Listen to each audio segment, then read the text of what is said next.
In this video, we're going over the top 5 problems on this 4th generation Honda CR-V.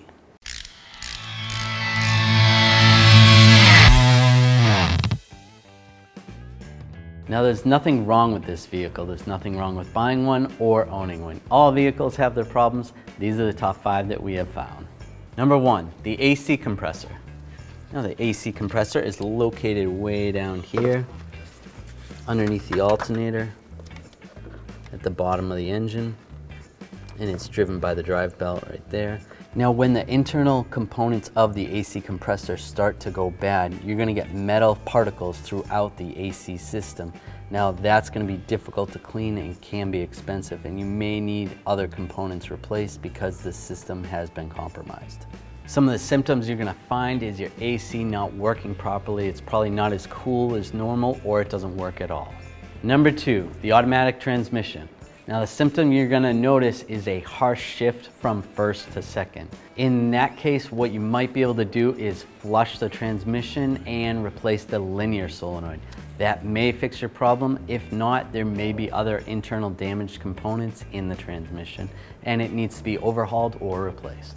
Number 3, front brake rotors. Now you may notice while you're driving the vehicle down the road and you go to stop, your steering wheel is shaking back and forth a little bit, or the brake pedal is jumping up and down. This can be caused by the brake rotors being warped or thickness variation, which basically means if the rotor looks like a record and the record was kind of wavy as you're going down the road, when you put the pads on it, it's gonna go with the waves. Now in some cases, the brake rotors can be machined back to true, or they need to be replaced. Number 4, the oil pressure switch. Now there's an oil pressure switch located right here near the valve cover. Now you may notice oil leaking from this area. Most likely it's just the switch and it's got to be replaced.